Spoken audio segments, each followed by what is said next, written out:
আল্লাহর রাসূল সাল্লাল্লাহু আলাইহি সাল্লাম একটি দরজার বর্ণনা দিতে গিয়ে বলছিলেন সাহাবাদেরকে, বন্ধুরা, আল্লাহ রাব্বুল আলামিন পৃথিবী সৃষ্টির শুরুতে একটা দরজা বানাইছেন। যেই দরজাটার চৌকাঠ আছে, চৌকাঠের এক প্রান্ত থেকে অপর প্রান্তের দূরত্ব হলো ৭০ বৎসরের রাস্তা। প্রচণ্ড গতিতে চলমান একটি ঘোড়া ৭০ বৎসর দৌড়ালে পরে সে এক প্রান্ত থেকে অপর প্রান্তকে টাচ করতে পারবে। এই হলো দরজা।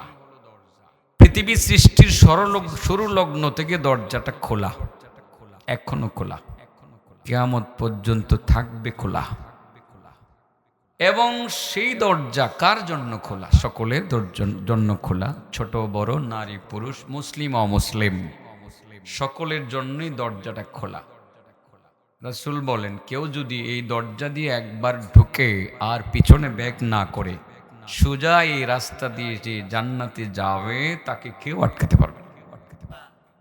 বহু কষ্ট করে বসে আছেন, মাহফিল ছতরভঙ্গ হয়ে গেছিল, যেহেতু আবার জড়ো হয়েছেন, চলেন একসাথে সবাই মিলে দরজা দিয়ে ঢুকি। রাজি তো? সবাই ঢুকবো। সারা পৃথিবীর সমস্ত মানুষ এট এ টাইম দরজা দিয়ে ঢুকলে কোনো গ্যাঞ্জাম লাগবে না, জ্যাম হবে না, কোনো ভিড় হবে না, একসাথে ঢুকতে পারবে। দরজা দিয়ে যদি নরেন্দ্র মোদীও ঢুকে পিছনে ব্যাক না করে, সেও জান্নাতে যাবে। এত সুন্দর একটা দরজা। চৌকাঠ কিসের তৈরি একটু পরেই বলি। দরজাটার বিবরণ কি দিব আর পরিচয়টা দেব? ঢুকবো তো আজ না আগামীকাল? রাত 10টা বাজার আগে না পরে 10টা বাজার আগে এই দরজা দিয়ে আমরা ঢুকতে চাই। ঠিক আছে তো ইনশাআল্লাহ? এই দরজাটা অনেক ভালো একটা দরজা বাবা। ওয়াজ নসিহত শুনেন তো, কিছু নিয়ে যাবেন আজকে আশা করি। বহু বছর আগে একবার দরজার বিবরণ শুনছিলেন, আজকে আবার আপনাদের শুনতে হচ্ছে, শোনা দরকার। চমৎকার একটা দরজা ইনশাআল্লাহ। এই দরজা দিয়ে ঢুকতে হলে একটা জঙ্গল পার হয়ে যাওয়া লাগবে। কি? শুরুতে আপনার কিছু সময় ব্যয় হবে সাফওয়ান ইবনে আসালের বাড়িতে, এরপরে যাবেন তারা জঙ্গলে, জঙ্গল অতিক্রম করে যাবেন তারা একটা গ্রামে, সেখানে গিয়ে দরজায় ঢুকবেন। তাহলে দরজা পর্যন্ত যাইতে, জঙ্গলটা পাড়ি দিতে যদি আমার 20-30 মিনিট সময় লাগে, বিরক্ত হবেন না তো? তাহলে দরজায় যাইতে কি পার হওয়া লাগবে? আপনারা ভাবতেছেন মনে হয় যে কাহিনী বলতেছি, আরে বাবা ডাইরেক্ট একটা টাটকা হাদিস বলতেছি। কি বলতেছি? টাটকা হাদিস। দেখবেন আমি শুরু থেকে শেষ পর্যন্ত যেই মাত্র জঙ্গল পার হয়ে যাবো, তখনই বুঝবেন যে আবার দরজা দিয়ে ঢুকতেছি। সুবহানাল্লাহ বলেন। সকলের জন্য দরজাটা খুব বেশি প্রয়োজন, বর্তমানে এই সময়ের জন্য আরো বেশি প্রয়োজন, আরো বেশি প্রয়োজন। জির ইবনে হুবাইশ, জির একজনের নাম, বাবার নাম হুবাইশ, তিনি একজন তাবি। নবীর একজন সাহাবী ছিলেন, তার নাম ছিল সাফওয়ান, তার বাবার নাম ছিল আসাল। আমরা আরবিতে বলি সাফওয়ান ইবনে আসাল। আরবিতে বাবার নাম সংযুক্ত করে নিজের নাম উচ্চারণ করা হয়। আমার নবীকে বলা হতো মোহাম্মদ ইবনে আব্দুল্লাহ। ঠিক আছে না? তো ঠিক ওই রকম সাফওয়ান ইবনে আসাল, তার নাম সাফওয়ান, তার বাবার নাম আসাল। আসাল এর অর্থ হলো মধু, আর আসাল বলা হয় যে মধু বিক্রি করে, মধুওয়ালা। কিওয়ালা? মধুওয়ালা। মধুর ব্যবসা যিনি করতেন। শীতের দিনে মধুর কদর আছে, আছে না? খুঁজি খাঁটি মধু পাওয়া যায় না। দু এক মাহফিলে ওয়াজিটা কইরা কইছি খাঁটি মধু থাকলে দিয়েন, কেউ দিল ঠিল না। আরে টাকা দিয়েই তো নেব, চাকের মধু পাইলে তো দিয়েন। শীতের দিনে আমরা যারা কথা বলি, টাকা নিয়েন, টাকা নিয়েন, আমাদের খুব দরকার। বহু কথা বলতে হয়। এই মধুটা অনেক কাজ করে। মধু যে কি পরিমাণ ইতিবাচক কাজ করে আল্লাহ কোরআনে বলছে, আমি সেদিকে আজকে যাব না। অন্যদিন আবার মৌমাছি নিয়ে কথা বলবো। কি নিয়ে কথা বলবো? আশপাশে যেদিন আসবো মনে করাই দিবেন, সেদিন ওয়াজ হবে মৌমাছি। কি নিয়া? কোরআনে আল্লাহ সূরা দিয়ে দিছে, সূরাতুন নাহাল। এই নাহালে মৌমাছির ওয়াজ আছে। এই ওয়াজটাও 7-8 বছর আগে করছিলাম, আবার করবো, অসুবিধা আছে কোনো? আজকে দরজা, আজকে কি? সেই সাফওয়ান ইবনে আসাল নবীর সাহাবীর দরবারে আরেকজন তাবি, তার নাম হলো জির ইবনে হুবাইশ, তিনি গেলেন। জিরকে দেখেই সাফওয়ান বলেন, ভাই জির, তুমি কেন আসলা ভাই, তোমার তো আসার কথা না। জির বলেন, ভাই সফওয়ান, ও সফওয়ান, তুমি তো কপালওয়ালা, তুমি নবীরে দেখছো, আমি দেখছি না। তোমার কাছে আসছি, নবীর কাছ থেকে তুমি যা শিখছো এই শিক্ষা থেকে কিছু ভাগ নেওয়ার জন্য তোমার কাছ থেকে আমি কিছু শিখতে আসছি, নবীর হাদিস শিখতে আসছি। সাফওয়ান তখন বলেন, ঠিকই তুমি শিখতে আসছো, ভালো কাজ করেছো। মনে রাখবা, যারা দ্বীনে এলেম শিক্ষা করতে ঘর থেকে বের হয়, আল্লাহর রহমতের ফেরেশতারা তার পায়ের নিচে নূরের পর বিছিয়ে দেয়, এবং তার জন্য সাগরের মাছ থেকে নিয়ে পুকুরের মাছ পর্যন্ত তার জন্য দোয়া করে, এমনকি গর্তের পিপিলিকা পর্যন্ত তার জন্য দোয়া করতে থাকে। তাহলে তো তুমি বড় ভাগ্যবান, যেহেতু শিখতেই আসলা, তোমার জন্য সাগরের মাছ দোয়া করতে আছে, তোমার জন্য ফেরেশতারা নূরের পর তোমার পায়ের নিচে বিছিয়ে দিয়েছে, এবং গর্তের ভিতরের পিপিলিকা তোমার জন্য দোয়া করতে আছে। তুমি বড় ভাগ্যবান আল্লাহর বান্দা, শিখতে যেহেতু আসছো। তবে কি শিখতে চাও তুমি একটু বলো। হযরত সির বলেন, শীতকালের মাসলা শিখতে আসছি। কোন কালের? আমি কি শীতকালে গরমের দিনের ওয়াজ করতাম, এই জন্য শীতকালের মাসলা কম। কথা বলছেন না? ওয়াজ তো কালেরটা মিলে এলো লাগবে, এক মাসেরটা আরেক মাসে করলে হইব? হইতো না। এই জন্য শীতকালের কথাটাই বলতেছি আর কি। জের, তুমি মাসালা শিখতে আসছো, শিখতে আসলে তো ঠিকই ফেরেশতা নূরের পর বিছায় দেয়। আপনারা কি আলহামদুলিল্লাহ বলবেন না? তো আপনারা এখানে শিখতে আসেন নাই? আমি তো কয়েকটা দিয়ে শিখাই দিব, কি যে লাভ হবে আপনাদের। শিখবেন ইনশাআল্লাহ। আপনারা যেহেতু শিখতে আসছেন, নাকি বিরিয়ানির প্যাকেট পাবেন, 500 টাকা করে হাদিয়া পাবেন? কিছুই তো পাবেন না, শিখতেই আসছেন। বন্ধু, কি ভাগ্য তোমার, ফেরেশতা তোমার পায়ের নিচে নূরের পর বিছিয়ে দিয়েছিল, আর এখন মাহফিলে বসে আছো। ওই পুকুরের মাছ শুধু না, বঙ্গোপসাগরের মাছ পর্যন্ত তোমার জন্য দোয়া করতে আছে। শুধুমাত্র তোমার এই গ্রামের গর্তের ভিতরের পিপিলিকা না, অল পৃথিবীর সমস্ত অঞ্চলের পিপিলিকা তোমার জন্য দোয়া করতে আছে। সুবহানাল্লাহ ওয়া বিহামদিহি। কত দারুণ একটা কাজ। মাহফিল কত গুরুত্বপূর্ণ, মাহফিল অনেক দরকার। আমি বলি, মাহফিলগুলো দিন জিন্দা রাখার একটা গুরুত্বপূর্ণ মাধ্যম। মাহফিল হবে এবং হচ্ছে। যুবকদেরকে বলি, মাহফিলের আয়োজন করো। আগের দিন চেঞ্জ হয়ে গেছে, এখন আর অনুমতি লাগে না। এখন আর অনুমতি, কে বয়ান করবে কে করবে না সে বিষয়ে কোনো বিধিনিষেধ নাই। হ্যাঁ, আছে নাই? মাহফিল বেশি বেশি করবা। তবে হচ্ছে তো, এদেশে জুয়া, মদ এগুলো বহুত হইতো, পালাগানের ব্যবস্থা হইতো, নাটিকার ব্যবস্থা হইতো, আমাদের ছেলেরাই করতো। কিন্তু আজকালের ছেলেরা আলহামদুলিল্লাহ অনেক অ্যাডভান্স, ধর্মকে তারা ভালোবাসে। সেই কারণে তারা সেসব অপসংস্কৃতির কাছে না গিয়ে ইসলামিক সংস্কৃতির ব্যবস্থা করে, ওয়াজ মাহফিলের আয়োজন করে। ধন্যবাদ যুবক ভাই তোমাদেরকে, অনেক খুশি হয় তোমাদের আয়োজন দেখে। মনের ভিতর থেকে দোয়া করি, আমি কেন দোয়া করব, শুধু ফেরেশতারাও তো নূরের পর বিছিয়ে দিয়েছে তোমাদের পায়ের নিচে। আলহামদুলিল্লাহ, আল্লাহ যুবক ভাইদের কবুল করুন। আমি আলোচনা শুরু করি, সামনের দিকে যাই। হযরতে সাফওয়ান বলেন, ভাই জির, শিখতে আসছো? তাহলে তুমি তালিবুল ইলম, যারা তালিবুল ইলম শিখতে আসে, মাদ্রাসার ছেলেরা যারা শিক্ষা করার জন্য অন্য অন্য গ্রাম থেকে আপনাদের এই কামারকোনায় এসছে, তারা আসার পথে ফেরেশতারা নূরের পর বিছিয়ে দিয়েছিল, আর এখন তাদের জন্য দোয়া করতেছে। সাগরের মাছ, নদীর মাছ, গর্তের পিপিলিকা পর্যন্ত তাদের জন্য হার হামেশা দোয়া করতে আছে। এটা যে কত বড় ভাগ্যের বিষয়। এই জন্য বলি, সম্ভব হলে ধর্মীয় জ্ঞান শিক্ষা দেওয়ার জন্য ছেলে মেয়েদেরকে মাদ্রাসায় ভর্তি করে দেন। এখন তো মহিলা মাদ্রাসাও আছে, মেয়েদেরও দিন শিক্ষার ব্যবস্থা আছে, আছে না নাই? আছে। সাবজেক্ট কি ছিল মনে আছে না ভুলে গেছো? দরজা, মনে রাখতে হবে। বলছি তো, আমার যাইতে জঙ্গলটা পাড়িয়ে যাওয়া লাগবে, জঙ্গল আইতে লাগবে আর কয়েক মিনিট, বেশি সময় কথা বলার সুযোগও হবে না। কারণ আজকের প্রধান অতিথি মহোদয় চলে আসলে উনি কথা বলবেন, উনি তো বয়ান করে ঢাকা যাবেন, উনি অনেক পরিশ্রম করে আসছেন, ওনার জন্য আমার মাইক ছেড়ে দিতে হবে, এটাই স্বাভাবিক। এই জন্য আমি খুব দ্রুত জঙ্গল অতিক্রম করে দরজার ভিতরে একসাথে সবাইকে নিয়ে ঢুকে যাবো ইনশাল্লাহ। ঠিক আছে তো? আমার সাথে ঢুকবেন না, আমি আপনাদের সাথে ঢুকবো না, আমি আপনাদের সাথে ঢুকবো ইনশাল্লাহ, আমি আপনাদের সাথে ঢুকবো ইনশাল্লাহ। হযরত জির ইবনে হুবাইস বলেন, ভাই শিখতে আসছি। সাফওয়ান বলেন, ভাই যেহেতু শিখতেই আসছো, আলহামদুলিল্লাহ খবর পাইছি চলে আসছে, আলহামদুলিল্লাহ না? আর আগেই বলছিলাম যে আলহামদুলিল্লাহ চলে আসছেন, কিছুক্ষণের মধ্যে চলে আসবেন, আমি দ্রুত চলে যাব সেই দিকে।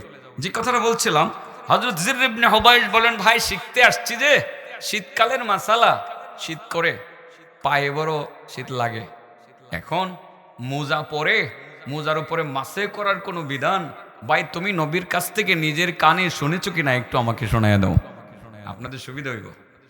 শীতকালে তো কষ্টের মাসালা, এটা কষ্টের ব্যাপার, বারবার জুতা খুলে জুতা খুলে মোজা খুলে উজু করা বড় কষ্ট, কষ্ট না? কষ্ট। এই কষ্টের একটা মাসালা কিন্তু আছে, ভাই তুমি আমারে মোজার উপরে মাসে করার বিষয়টা শিখিয়ে দাও। তার মানে যে শীতকালে কষ্ট হয়, বারবার পায়ের মোজা খোলা যায় না। আল্লাহ রাসূল সাল্লাল্লাহু আলাইহি সাল্লামের সাহাবী সফওয়ান বলেন, জির ঠিকই বলেছো, আমি নবীর কাছ থেকে নিজের কানে শুনেছি, আল্লাহর রাসূল বলেন যে মুকিম যারা হবে, বাড়িতেই থাকবে, এলাকাতেই থাকবে, কোনো সফরে যাবে না, তারা একদিন এক রাত পর্যন্ত মোজার উপরে মাসে করতে পারবে। উযু করার ক্ষেত্রে তাদের পায়ের মোজা খুলে আর পা ধৌত করা লাগবে না, শুধু পবিত্র অবস্থায় মোজাটা পরবে, পরার পর 24 ঘন্টা সে উজু করার সময় হাত মুখ ধোবে, মাথা মাসে করবে। আর মোজা যদি চামড়ার হয় বা উলের মোটা মোজা হয়, শুধুমাত্র মোজার উপর দিয়ে আর নিচ দিয়ে হাতটা নিয়ে আসবে, ভাই ঘুরিয়ে নিয়ে আসবে, তার আর মোজা খুলে নতুন করে পাও ধোয়া লাগবে না। মুসাফির না, মুকিম একদিন এক রাত। আর যারা সফরে যাবে তারা 3 দিন 3 রাত পর্যন্ত মোজার উপর মাসে করতে পারবে। এরপরে যদি আবার নতুন করে পড়তে চায়, তাহলে আবার নতুন করে খুলে ভালোভাবে পবিত্র হয়ে আবার নিয়ত করে পড়বে। মুকিম আবারও 24 ঘন্টা, মুসাফির আবারও 3 দিন 3 রাত। এই সুযোগটা ইসলামে আছে, এটা একটা সুন্নত বটে, এটার উপরে আমল করা যায়। আমার জীবনে প্রথম গত মাসের এই মাসের 2 তারিখে আমি মোজার উপর মাসে করেছি। যে সুন্নতটা বাকি থাকবে কেন? কমপক্ষে 48 জন সাহাবী থেকে হাদিস বর্ণিত আছে এই বিষয়ে। তিনি জানিয়ে দিলেন, ভাই মোজার উপরে মাসে মুকিমরা একদিন এক রাত করতে পারবে, আর মুসাফির তারা 3 দিন 3 রাত করতে পারবে। আপনারা 2টা মাসলা শিখছেন তো? শিখছেন? 200 রাকাত নফল নামাজের নেকি পাইছেন। আজকে গিয়ে নিজের বাবার কষ্ট হয় শীতের মধ্যে, আব্বু চামড়ার মোজা কিনে দিলাম, আপনার আর পাও ধুতে হবে না, আপনি শুধু হাত মুখ ধোবেন, আর মোজা খোলার কোনো দরকার নাই, আপনি এইভাবে মোড় দিয়ে নিয়ে আসবেন। আগামী 24 ঘন্টা আপনার আর পাও ধৌত করা লাগবে না, শুধু এইভাবে মোড় দিবেন, মাসে করবেন। নিজের বাবার কাছে শেয়ার করলেন, শেয়ার করার পরে আপনার বাবার সাথে শেয়ার করার পরে 2টা কথা শিখিয়ে দিলেন, মুকিমের কথাও শিখাইয়ে দিলেন, মুসাফিরের মাসালাও শিখাইয়ে দিলেন। এখানে শিখে কামাই করলেন 200 রাকাত নফল নামাজের নেকি। আর যেই মাত্র বাবাকে শিখাইয়ে দিলেন, আরো পাইলেন 1000 রাকাত নফল নামাজের নেকি। মাকে শিখাইয়ে দিলেন, আরো পাইলেন 1000 রাকাত নফল নামাজের নেকি। স্ত্রীকে শিখাইয়ে দিলেন, আরো পাইলেন 1000 রাকাত নফল নামাজের নেকি। এখান থেকে বাড়িতে গিয়ে আপনার কামাই হলো 3200 রাকাত নফল নামাজের নেকি। হযরতে আবু যর গিফারি রাদিয়াল্লাহু তাআলা আনহু বলেন, কেউ যদি একটা মাসআলা শিখে, একটি কথা শিখে, দিনের কথা, 100 রাকাত নফল নামাজের নেকি পায়। যেই মাত্র আরেকজনের কাছে শেয়ার করে, সেটা 1000 রাকাত নফল নামাজের সওয়াবে রূপান্তরিত হয়। সুবহানাল্লাহ বলেন। তাহলে 100 আর 1000 1100, আরেকজনকে জানালে হবে কত? 2100। 2টা মাসলা নিজে জানলে 200, 2 জনকে জানালে হবে আরো 2000, 3 জনকে জানালে আরো 3000। এইভাবে 3200 রাকাত নফল নামাজের নেকি আজকে রাত্রে ঘরে গিয়ে আপনি কামাই করতে পারলেন। এটা কি চারটিখানি কথা? ও বাবা, কার জীবনে 3000 4000 রাকাত নফল নামাজ পড়ে ফেলেছেন? আমার তো মনে হয় এমন মানুষের সংখ্যা খুবই কমই হবে, ঠিক না বেঠিক? হযরতে সাফওয়ান ইবনে আসাল বলেন, ভাই তোমার মোজার উপরে মাসে করার বিষয়টা শিখিয়ে দিলাম, শোনো আরেকটা কথা বলি। এরপরে আল্লাহর নবীকে নিয়ে আমি এক জঙ্গলের পাশ দিয়ে গেছিলাম। এই জঙ্গল পাইছি, এরপরে দরজা, আল্লাহ আকবার, কি চমৎকার দরজা। এই দরজা দিয়ে কেউ ঢুকলে আল্লাহ ডাকে বলে, বান্দা আই লাভ ইউ, আমি তোমার ভালোবাসি। যেই দরজা দিয়ে ঢুকে আল্লাহ তাকে বলে, বান্দা আই লাভ ইউ, আমি তোমাকে ভালোবাসি। আর আল্লাহ যাকে ভালোবাসবেন, ভালোবাসার বান্দাকে আল্লাহ দুজকে দিবেন? কখনো না, আল্লাহ দুজকে দিবেন না। সাফওয়ান ইবনে আসাল বলেন, ভাই জঙ্গলের পাশ দিয়ে গেলাম, যাওয়ার পথে জঙ্গলের ভিতর থেকে একটা লোক বের হয়ে আসলো। বের হয়ে এসে আমার নবীকে ডাকলো, মোহাম্মদ, মোহাম্মদ থামো। তো বলেন নবীকে যদি মোহাম্মদ মোহাম্মদ বলে থামো ডাকে, এটা খারাপ শোনা যায় না? এটা মনে হয় না ভদ্রতার খেলাফ? ডাকটা অভদ্র অভদ্র মনে হয় না? সাফওয়ান উনি রেগে গেলেন। সাফওয়ান বলে এই থামো, নবীকে এইভাবে ডাকছো কেন? আল্লাহ নিজেই তো ডাকছে ইয়া আইয়ুহাল মুজাম্মিল ইয়া আইয়ুহাল মুদ্দাসসির, কি সুন্দরভাবে আল্লাহ ডাক দিছে, আর তুমি বলো মোহাম্মদ মোহাম্মদ থামো। আসলে অনেক সময় গ্রাম্য মানুষ লেখাপড়া জানে না, তারা বুঝে না, বিষয়গুলো বুঝতে হয়, মানতে হয়। আল্লাহ রাসূল বলেন এই সাফওয়ান, তাকে বলতে দাও, তাকে আসতে দাও। আল্লাহু আকবার। এই তো আমার নবী, কিছুই মনে করলেন না, তাকে বলতে দাও, তাকে আসতে দাও। আসলে গ্রামের অনেক ভাষা এরকম হয়, অনেক সময় শিক্ষিত মানুষ কিন্তু তার ভিতরে হয়তো খারাপ কিছু থাকে না, বুঝে না। আমার মনে আছে, আমার ভাই যেহেতু আজকের প্রধান অতিথি, বলছিলাম যে রাজপুতের একজন সিংহ পুরুষ, আমাদের মুফতি ফজলুল হক আমিনী রহমতুল্লাহ আলাইহির মেয়ের জামাই, আপনারা চিনেন তো, আগেই তার পরিচয়টা আমি দিয়েছি। মাজলুম জননেতা আল্লামা মুফতি সাখাত হোসেন রাজি হাফিজাহুল্লাহ এসে গেছেন।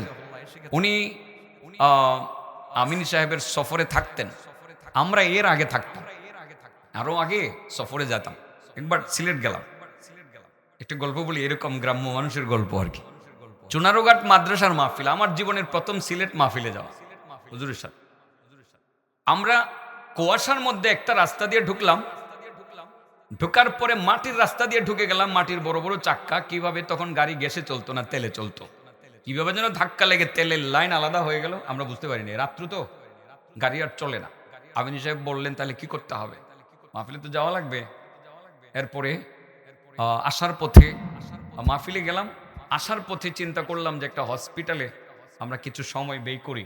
তো উনি বললেন দেখো কোথাও কোনো সময় ব্যয় করার জায়গা আছে কিনা, ফাঁকে তোমরা একটা গাড়ি খুঁজো, এই গাড়ি রেখেই তো আমাদের ঢাকায় যেতে হবে। তো আমরা ওই হসপিটালে যাওয়ার জন্য এক জায়গায় দাঁড়ালাম।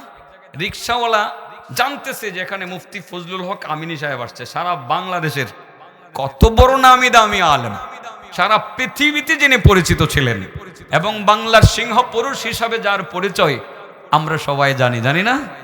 সবাই জানে, সিলেটি রিক্সাওয়ালাও জানে। দেখতেছে যে হুজুর আসছেন এখানে, রিক্সাওয়ালা কাছে গিয়া কবা মিয়া সাহেব যাইতা নি খিতা, রিক্সা দিয়ে যাইবনি, যাইতা নি খিতা, মানে এরকমই বলতেছে আর কি। আমি কিন্তু খুব রাগ করতেছিলাম, কারণ সিলেটি ভাষা আগে পরে আমি জানতাম না। যাইতানি তুমি তুমি বলতেছে, মুফতি ফজলুল হক আমিনী তুমি তুমি বলতেছে। আমি মনে মনে রাগ করলাম, যাই হোক আমি জাহির করলাম না। তবে পরে আমি বুঝছি যে এটা তারা মহব্বত করে বলে, বাবা খাইতানি বইতানি যাইতানি, এটা তারা মহব্বত করে এইভাবে বলে। অতএব গ্রামের কোনো মানুষ কোনো ভাষা বললে সহজে রাগ করতে নাই, সে বুঝে না, সে জানে না। ওই গ্রাম্য ব্যক্তিটা জঙ্গল থেকে বের হয়ে আমার নবীকে বলে মোহাম্মদ।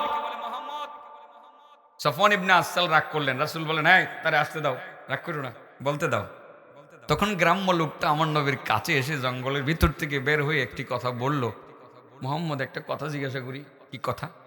কেউ যদি কাউকে ভালোবাসে আর ভালোবাসার মানুষটাকে যদি খুঁজে না পায়, কোনো এক সময় পাওয়ার সম্ভাবনা আছে কি? চিন্তা করলেন প্রশ্নটা কত জটিল। যুবকরা অন্যদিকে নিবে না, আদারওয়াইজ অন্যদিকে যাতে না যায়, ভালো দিকে নেওয়া লাগবে। আল্লাহ রাসূল টেকফুলি, যেটাকে হ্যাকমত বলে, হ্যাকমতে সুন্দর একটা উত্তর দিলেন, আল মারউ মা'a মান আহাব্বা। বন্ধু, যার সাথে যার মহব্বত তার সাথে তার কিয়ামত। আমাদের ভাষায় যার সাথে যার মহব্বত তার সাথে তার কিয়ামত। তুমি যদি একটা ভালো মানুষকে ভালোবাসো, কথার কথা একজন আলেমকে ভালোবাসো, হাসরের ময়দানে দুনিয়াতে দেখা না হলেও হাসরের মাঠে জান্নাতে দেখা হবে। আর যদি তুমি একজন জালেমকে ভালোবাসো, জাহান্নামে তার সাথে দেখা হবে। এটাই হলো মূল মিনিং। এখন সিদ্ধান্ত নেন ভালোবাসবেন কাকে। যদি সেই দাদিমার ভালোবাসা ভুলতে না পারেন, জাহান্নামে তার সাথে দেখা হওয়ার আশঙ্কা আছে। বোঝানোর জন্য বললাম, জাস্ট একটা দৃষ্টান্ত দিলাম।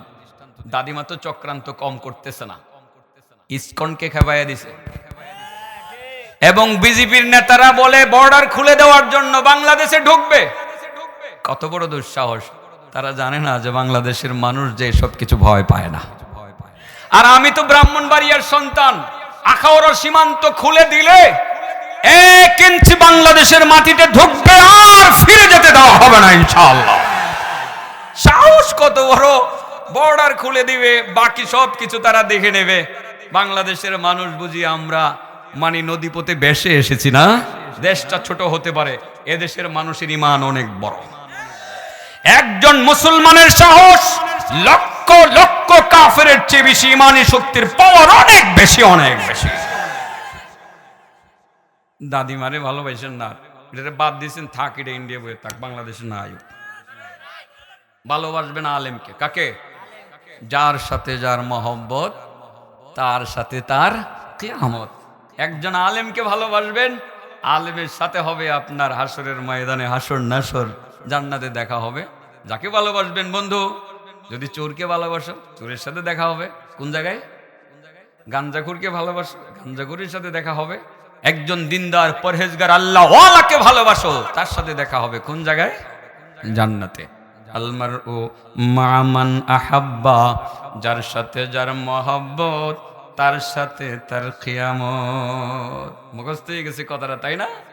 হযরতে সাফওয়ান বলেন, আল্লাহর নবী উত্তর দিলেন সেই গ্রাম্য ব্যক্তিটাকে, জঙ্গল থেকে বের হয়ে আসলো যেই লোকটা, তাকে উত্তর দিয়া বলল, বন্ধু, আলমারউ মা মান আহাব্বা, যার সাথে যার মহব্বত তার সাথে তার কিয়ামত।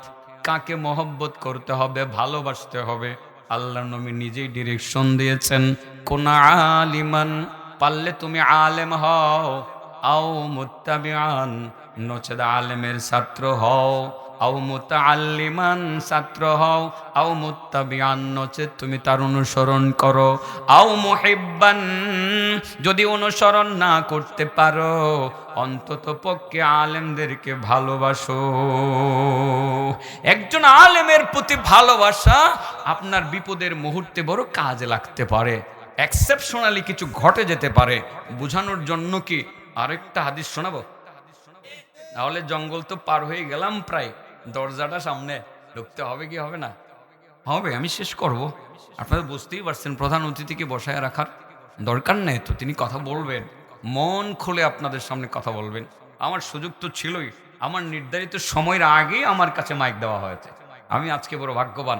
সাধারণত মানুষ আমাকে টাইমলি দিতে চায় না, আমাকে সবাই পিছাইতে পিছাইতে পিছাইতে পিছাইতে রাত্র পার করতে চায়। বিশেষ করে যখনই আপনাদের অঞ্চল কেন, যেখানে দাওয়াত দিতে চাই, হুজুর লাস্টে, খালি লাস্টে। কিন্তু আব্দুল হান্নান সাহেব আজকে যে কাজটা করছে, মনের ভিতর থেকে দোয়া করতেছি, হুজুর আগে আসলে আগে দিয়ে দিবে। আমি গাড়ি 120 কিলোমিটার বেগে চালাইছি, চালায় ঠিক 9টা বাজে এসে গেছি, আলহামদুলিল্লাহ। কি জন্য বলছিলাম যে একটা হাদিস বলবো, ছোট্ট একটা কিতাব আছে, আমি বহুবার কিতাবটা পড়ছি, কিতাবটার নাম দাকায়েকুল আখবার। দাকায়েকুল আখবার, ইমাম গাজালি লিখছেন। উনি বলেন যে হাদিসের সনদ সম্পর্কে আমার জানা নাই, আমি ইমাম গাজালিকে ভালোবাসি, তার কথাটা আমি বলে ফেলতেছি।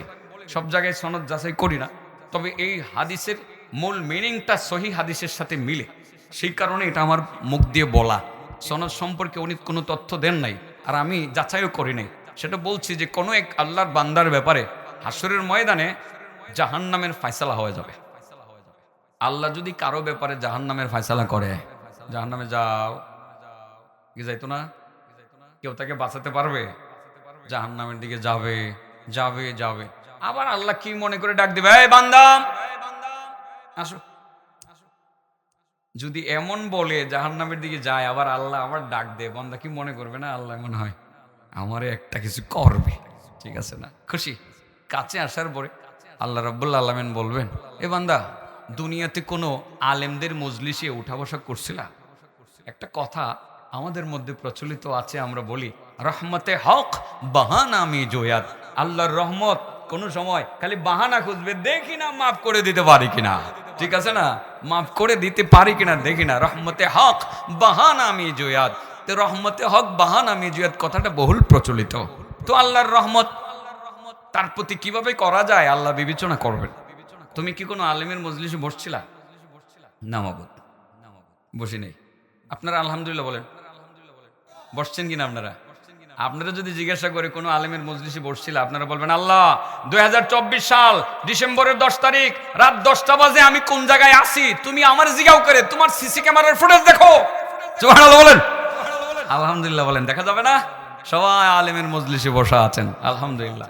এই জন্য তো বললাম কপাল ভালো, কপাল অনেক ভালো, অনেক ভালো। এটা সাক্ষী হবে, সাক্ষী হবে। অতঃপর সে বলবে না কোনো আলেমের মজলিসে বসি নাই, কোনো আলিমের সাথে খাওয়া দাওয়া করছিল, সেটাও করিনি। আচ্ছা, নিজের নামের সাথে কোনো আলেমের নামের মিল আছে? কোনো হেডাও নেই। আমার নাম সেন্টু, আর আলেমের নাম হইল সাখাওয়াত হুসাইন, কেফায়েতুল্লাহ, শফিউল্লাহ ইত্যাদি ইত্যাদি। এই সেন্টু যে রাগ করো না, এমনি বলার জন্য বলছি। আসলে সেন্টুমেন্টুর নাম রাখুন ভালো না আর কি, এগুলো বলে রেখে দিয়েছি আগে, এগুলো আস্তে আস্তে বদলাই লাগবে পারলে। হ্যাঁ, দরকার নেই সেন্টু, পল্টু, লালটু এসব নাম এগুলো উচিত না। নাম কেমন রাখতে হবে সেগুলো ডিরেকশন দেওয়া আছে কোরআনে আর হাদিসে, আছে না?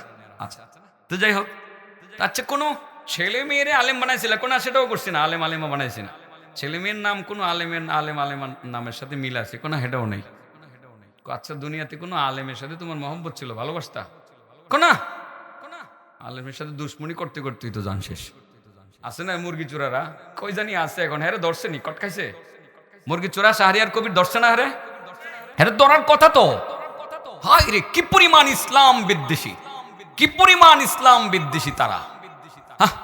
আলেমদের নামও শুনতে পারছে না তারা, কঠিন। টক শুতে পানি খাওয়াইছে আমার ভাই সাকর সাহেব, পানি খাওয়াইছে। আরে মাঝে মধ্যে দেখতাম টক শু কারে কয়, সাইজ করে ফেলছে।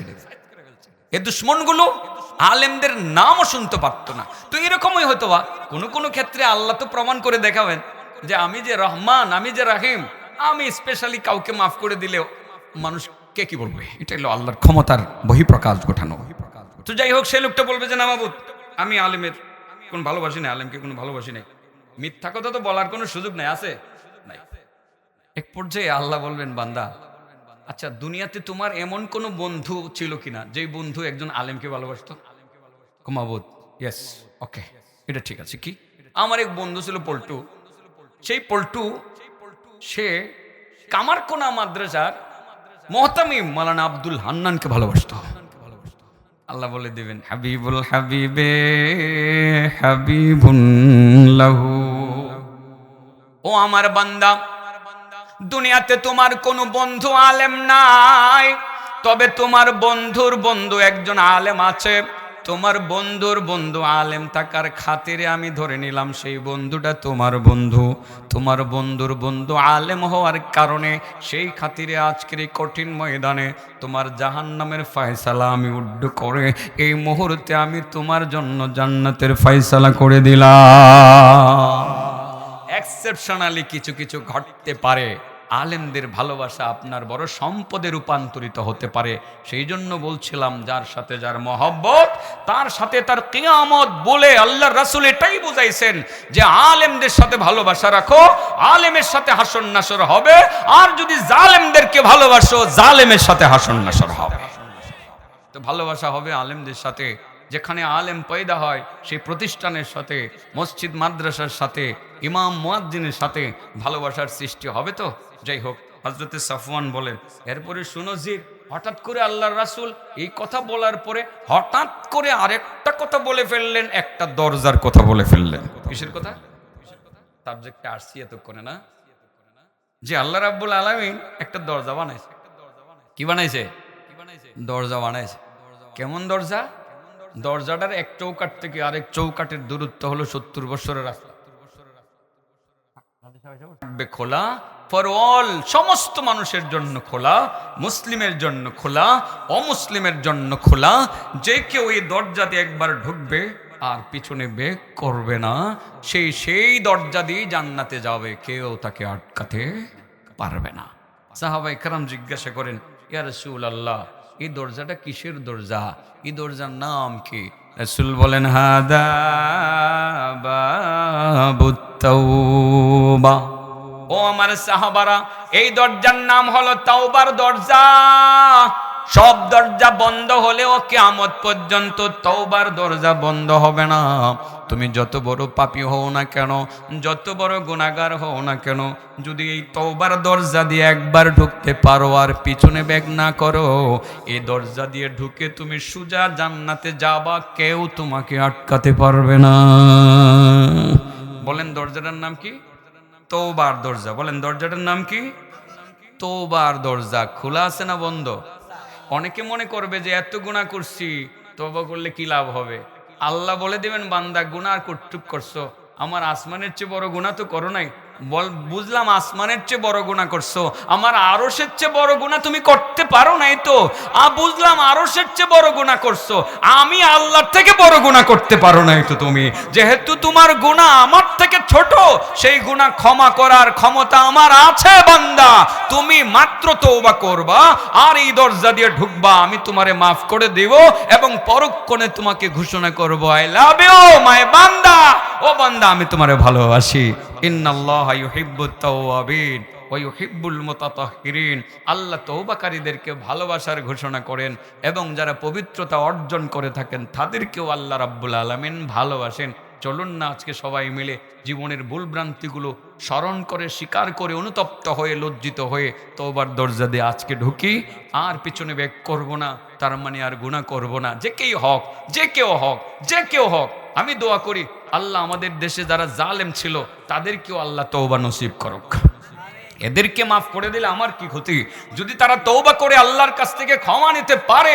জুলুম করেছে যারা, জেলে পুড়িয়ে হত্যা করেছে আলেমদেরকে যারা, শিকল বন্দি করে বৎসরের পর বৎসর কষ্ট করে শুকিয়েছে যারা, অন্যায় করে যদি আজ আল্লাহর দরবারে তওবা করে ক্ষমা নিতে পারে, আমার তো ক্ষতির কোনো কারণ নাই। আমি ক্ষতিগ্রস্ত হতে পারি না, বরং খুশি হব সেই জালেমটাকে তওবার কারণে আল্লাহ মাফ করে দিয়েছে। অতএব যারা জুলুম করেছেন, বাড়িঘর দখল করেছেন, অনেক মানুষকে মেরেছেন, অনেক মানুষকে কষ্ট দিয়েছেন, আজকে তওবার দরজা দিয়ে একসাথে ঢুকে পড়ুন, সবাই মিলে ঢুকুন, আর পিছনে ব্যাক করবেন না বলে কমিটমেন্ট করুন। ইনশাআল্লাহ আল্লাহ রাব্বুল আলামিন ক্ষমা করে দিবেন। পরক্ষণে বলবেন, বান্দা আমি তোমারে ভালোবাসি। তওবার দরজা দিয়ে ঢুকবো তো? বলেন কয় শ্রেণীর মানুষ কি আল্লাহ মহব্বত করেন? দুই। এক নম্বর যারা তওবা করে, দুই নম্বর যারা পবিত্র থাকে। সে বিষয়ে একটা হাদিসও বলছিলাম, সেই হাদিসটা এখন আর বলবো না, এখন আর কথা অনেক লম্বা হয়ে গেছে। ভাবছিলাম যে আরও কম বলতে হবে, লম্বা হয়ে গেছে, অনেক লম্বা হয়ে গেছে। ফাঁকে আমি আসলে সাবজেক্ট ওইভাবে সাজাই নাই, তবে যে সাবজেক্ট কথা বলতে চেয়েছিলাম সেটাও নেই কিছুটা চিন্তা করতেছিলাম যে আমি লম্বা সাবজেক্টটা নিলে গুছাতে পারবো কিনা, বিষয়টা নেই। তো আজকে আমাকে কিছু বিষয় বলার জন্য বলা হয়েছিল, সেটা বলছি। এখন আরেকটা কথা বলি, বরাবরই আপনারা এই যে খাদিমুল উলুম নুরানি হাফিজিয়া মাদ্রাসার উন্নয়নের কাজে আপনারা সাহায্য সহযোগিতা করে থাকেন,